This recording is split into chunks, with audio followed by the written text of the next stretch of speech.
Assalamualaikum warahmatullahi wabarakatuh. Perkenalkan, nama saya Lutfi Hidayatullah, NIM 34191116. Nah, dalam kesempatan kali ini saya akan memaparkan jawaban dari UAS mata kuliah Produksi Penerbitan Pers. Oke, tapi sebelumnya kita bacakan dulu soalnya ya. Dari yang pertama nih. Dalam sebuah produksi penerbitan pers terdapat banyak jenis berita. Jelaskan masing-masing jenis berita dan jabarkan. Nah, jadi seperti yang kita tahu ya, bahwa berita itu punya beberapa jenis. Nah, diantaranya ada hard news, soft news, dan juga features. Nah, kita mulai dari yang pertama nih, hard news. Hard news sendiri itu tergolong berita yang cepat basi dan harus cepat-cepat dipublikasikan. Karena kalau nggak dipublikasikan itu beritanya udah nggak layak lagi buat kita informasikan. Misalnya seperti berita bencana alam ya kan, kayak kebakaran, terus misalnya lumpur lapindo dan lain sebagainya. Lalu yang kedua ada soft news. Soft news itu adalah jenis berita yang lebih ringan daripada hard news ya. Beritanya itu sifatnya tidak mudah basi. Misalnya tentang suatu tokoh masyarakat misalnya, seperti itu. Lalu yang ketiga ini ada features. Nah, feature ini yang paling ringan ini. Ini menyediakan informasi tentang hiburan ya. Contoh beritanya itu berupa misalnya kuliner, lalu wisata, dan memang ini jenis berita yang bisa ditayangkan kapan saja dan tidak terikat dengan waktu seperti itu.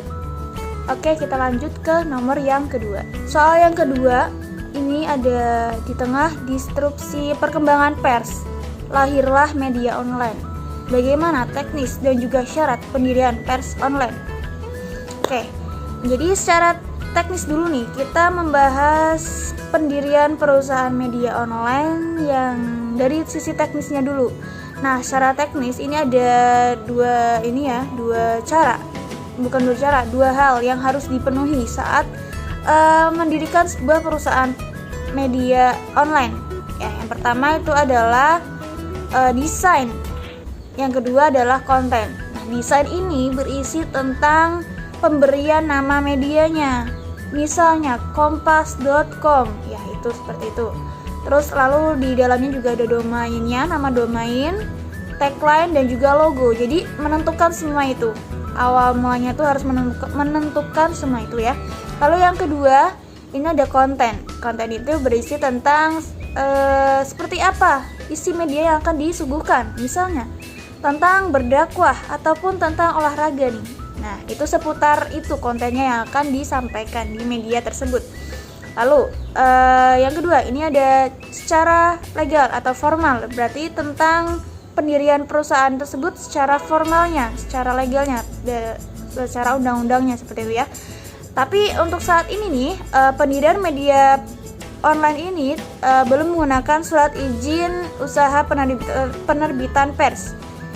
Tetapi dalam pendiriannya itu memang harus punya badan hukumnya yang resmi dalam bentuk PT atau perseroan terbatas. Caranya adalah dengan meminta dibuatkan akte pendirian perusahaan kepada notaris dan mengikuti prosedur yang sudah diterapkan seperti itu ya. Oke, itu adalah jawaban nomor 2. Kita lanjut ke jawaban nomor 3. Soal nomor 3. Setiap lembaga pers dipastikan rubrikasi program ataupun konten. Nah, menurut Anda bagaimana rancangan rubrikasi program atau konten yang baik? Ini kita membahas tentang rubrikasi ataupun pengelompokan ya, jenis pengelompokan berita yang akan disampaikan. Misalnya, ini menurut saya pribadi ya, yang baik itu rubrikasinya berdasarkan misalnya yang pertama itu berdasarkan rubrikasi informasi. Itu berisi tentang, berarti nanti beritanya akan berisi tentang berita-berita terkini yang informasinya itu memang penting bagi khalayak, seperti itu. Lalu yang kedua, rubrikasi opini. Ini isinya berarti nanti tentang informasi seputar opini seseorang terhadap sesuatu yang misalnya sedang diperbincangkan ya. Misalnya artikel di bidang ilmu sosial, terus misalnya di bidang kesehatan seperti COVID-19. Lalu yang ketiga itu rubrikasi hiburan. Ini informasinya berisi konten-konten yang menghibur, misalnya ada cerita pendek, ada puisi, seputar berita terkini tapi yang bersifat menghibur seperti itu. Oke, itu adalah jawaban dari nomor 3. Kita lanjut ke nomor 4.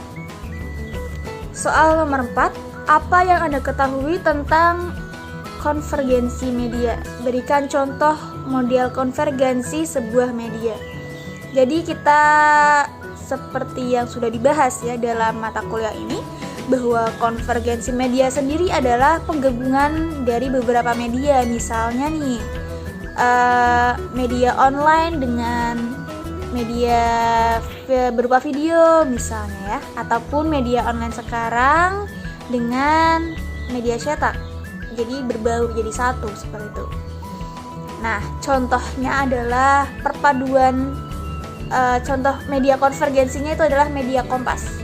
Nah, media Kompas ini adalah perpaduan antara Kompas yang awalnya itu dari perusahaan yang cetak ya, perusahaan pers cetak, dibuat menjadi online situsnya dan meluncurkan situs portal berita yang namanya itu kompas.com. Itu adalah contoh dari konvergensi media.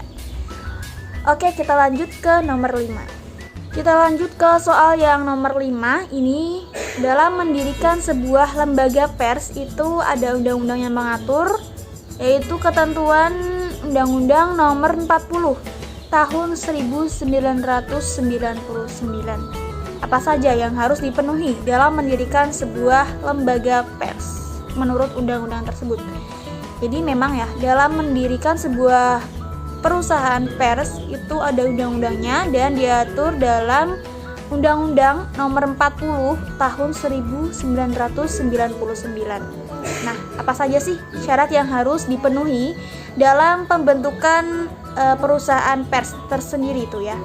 Yang pertama itu, perusahaan itu wajib mendapatkan pengesahan dari badan hukum, yakni perusahaan tersebut berbentuk PT ataupun perseroan terbatas. Yang kedua, perusahaan itu wajib mempunyai modal minimal modal dasar 50 juta untuk media online. Sedangkan untuk media cetak pasti lebih banyak dari itu ya.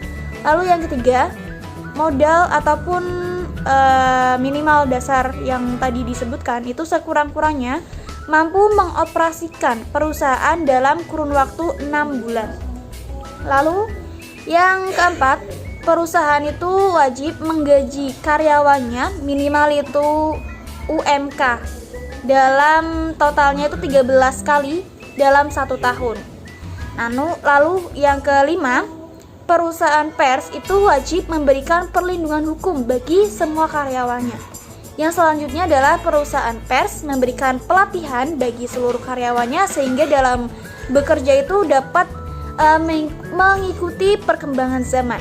Lalu yang ketujuh, perusahaan pers itu harus tidak boleh dicampur adukan dengan kepentingan-kepentingan lain. Jadi badan hukumnya itu harus sendiri, tidak boleh dicampur dengan perusahaan lainnya, usaha-usaha lainnya seperti itu. Mungkin itu saja yang dapat saya sampaikan dalam video kali ini. Kurang lebihnya saya mohon maaf. Wabillahi taufiq wal hidayah. Wassalamualaikum warahmatullahi wabarakatuh.